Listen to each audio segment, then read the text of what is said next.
का हमारा new topic जो कि है संविधान। संविधान के प्रमुख 20 क्वेश्चन शुरू करते हैं बिना किसी देरी के। तो पहला जो हमारा क्वेश्चन हो जाएगा वह हो जाएगा, लोकतंत्र में सर्वोच्च शक्ति किसके पास होती है? लोकतंत्र में सर्वोच्च शक्ति किसके पास होती है? तो लोकतंत्र में सर्वोच्च शक्ति जनता के पास होती है, जनता के पास होती है। यहाँ पर क्लियर कर देते हैं 2-3 चीज़ें।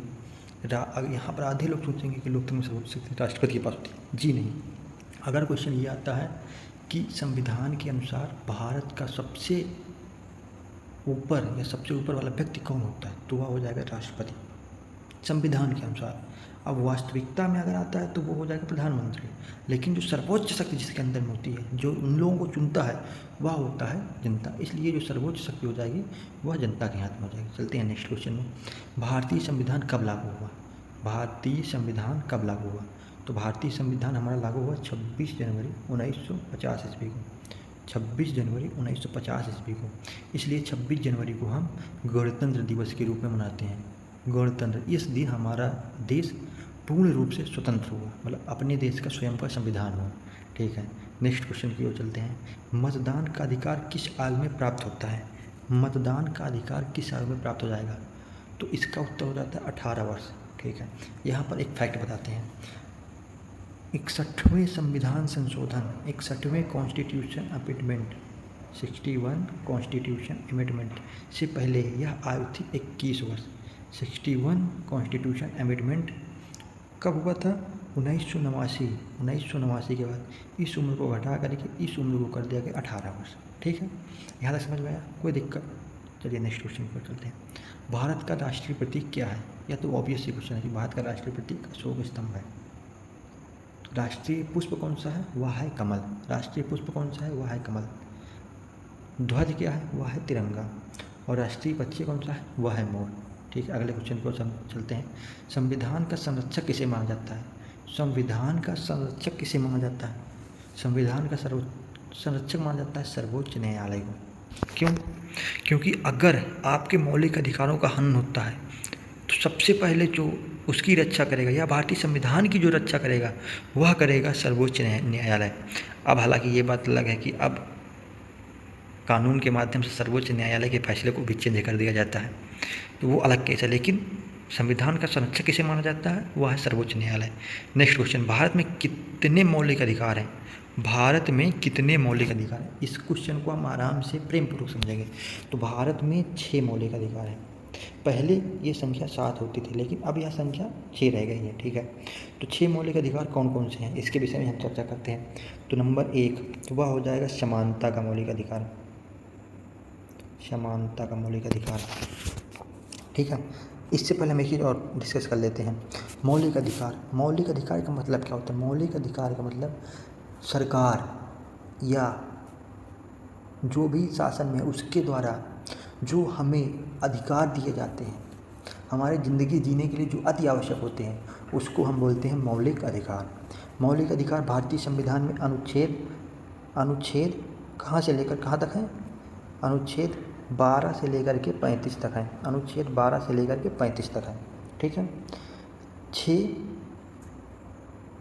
6 मौलिक अधिकार हैं हमारे पास। 6 मौलिक अधिकार हैं हमारे पास। ठीक है, उन 6 के बारे में हम डिस्कशन करेंगे। तो जो हमारा नंबर 1 हो जाता है मौलिक अधिकार, वह हो जाएगा समानता का अधिकार। नंबर 1 समानता का अधिकार। समानता का अधिकार यह हो जाएगा 14 से 18, अनुच्छेद 14 से 18 तक समानता का अधिकार दिया गया है। इसमें समानता की भावना की बात की गई है कि कैसे सभी लोग एक समान हैं। हालांकि इसमें भी कुछ एक्सेप्शन है, लेकिन इसमें समानता की बात की गई है कि लिंग के आधार पर, जन्म स्थान के आधार पर, किसी भी आधार पर कोई भी विभेद नहीं किया जाएगा। ठीक है, दूसरा जो हमारा मौलिक अधिकार है वह है स्वतंत्रता का अधिकार। स्वतंत्रता का अधिकार यह कहाँ से कहाँ तक दिया गया है? स्वतंत्रता का मौलिक अधिकार यह दिया गया है 19 से 22 तक। 19 से 22 तक। ठीक है, स्वतंत्रता का मौलिक अधिकार ये 19 से 22 तक दिया गया है। स्वतंत्रता का मौलिक अधिकार मतलब कि आप कहीं भी जा सकते हैं, किसी से भी बात कर सकते हैं, आप निशस्त्र मतलब बिना शस्त्र के कोई भी सम्मेलन कर सकते हैं। इस चीज़ का आपको मौलिक अधिकार दिया गया है स्वतंत्रता के अधिकार में। इसके बाद तीसरा है जो आपको, वह है शोषण के विरुद्ध अधिकार। वह है शोषण के विरुद्ध अधिकार। शोषण के विरुद्ध अधिकार। यह दिया गया अनुच्छेद 23 और 24 में कि आपसे बल आश्रम नहीं करवाया जाएगा या कोई ऐसा काम नहीं करवाया जाएगा जिससे किसी भी आदमी का या व्यक्ति का शोषण हो सके। ठीक है, चौथा नंबर, चौथा हो जाएगा धार्मिक स्वतंत्रता।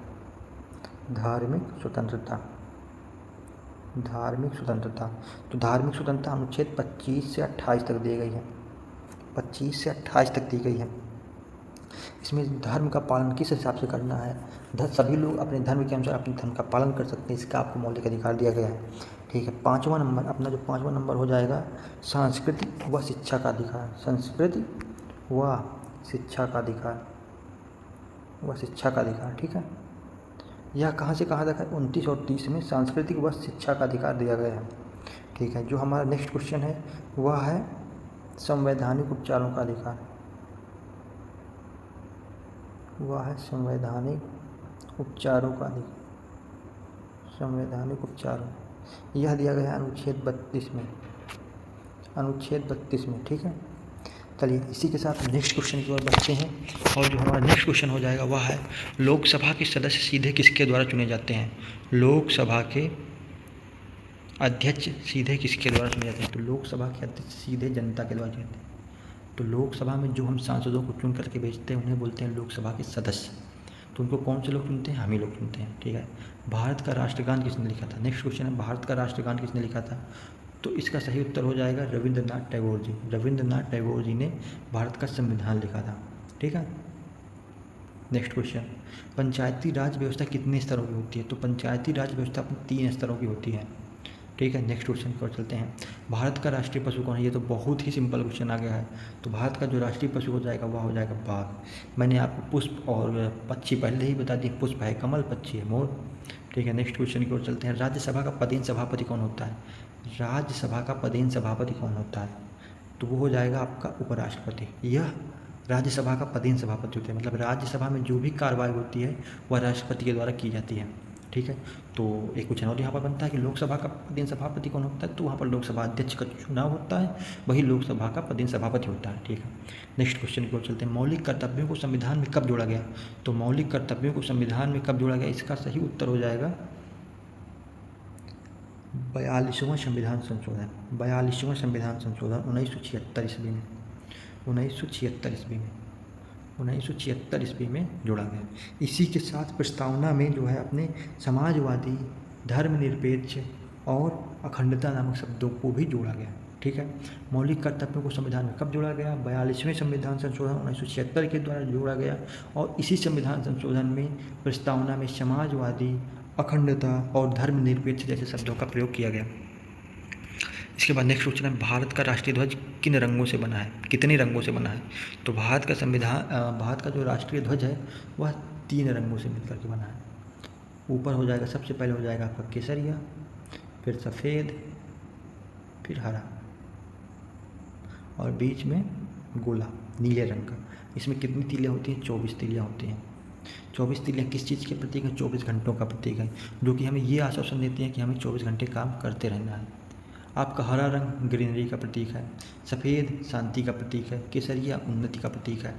ठीक है, नेक्स्ट क्वेश्चन, संविधान दिवस कब मनाया जाता है, तो संविधान दिवस मनाया जाता है 26 नवंबर को। 26 नवंबर को क्यों, क्योंकि 26 नवंबर को ही भारत का संविधान आंशिक रूप से लागू हुआ था, इसलिए हम 26 नवंबर को संविधान दिवस के रूप में मनाते हैं। भारत के प्रथम राष्ट्रपति कौन थे, भारत के प्रथम राष्ट्रपति कौन थे, ये तो एकदम लड्डू सा क्वेश्चन है, doctor Rajendra Prasad. Next question, Lok Sabha का कार्यकाल कितना होता है, लोकसभा का सामान्यतः कार्यकाल कितना होता है, 5 वर्षों का। अगर आपकी पार्टी पूर्ण बहुमत से है तो आपका कार्यकाल लगभग 90% 5 सालों का ही होता है। भारत का में न्यायपालिका का सर्वोच्च न्यायालय कौन सा है, बहुत ही लल्लू सा क्वेश्चन, फिर से एक मिला है हमको, इसका उत्तर हो जाएगा सर्वोच्च न्यायालय। ठीक है, नेक्स्ट क्वेश्चन को चलते हैं। राष्ट्रीय मतदाता दिवस कब मनाया जाता है, राष्ट्रीय मतदाता दिवस मनाया जाता है 25 जनवरी को। इंपॉर्टेंट क्वेश्चन है, भारतीय संविधान के निर्माता किसे कहा जाता है, भारतीय संविधान का निर्माता किसे कहा जाता है, तो आपका सही उत्तर हो जाएगा डॉक्टर भीमराव अम्बेडकर। ठीक है, नेक्स्ट क्वेश्चन की ओर चलते हैं। लोकतंत्र का मूल आधार क्या है, जन भागीदारी, मतलब जितने ज़्यादा लोग देंगे वो वही हो जाएगी जन भागीदारी। तो यहाँ पर उत्तर हो जाएगा जन भागीदारी। अगर लोग वोट ही नहीं देंगे तो लोकतंत्र का कोई मतलब ही नहीं रहेगा। इसी के साथ हम अपने वीडियो का समापन करते हैं। जय हिंद, जय भारत, वंदे मातरम। अगर वीडियो अच्छा लगा हो तो वीडियो को लाइक करिए, चैनल को सब्सक्राइब करिए और इससे ज़्यादा मैं कुछ नहीं बोलूँगा। जय हिंद, जय भारत।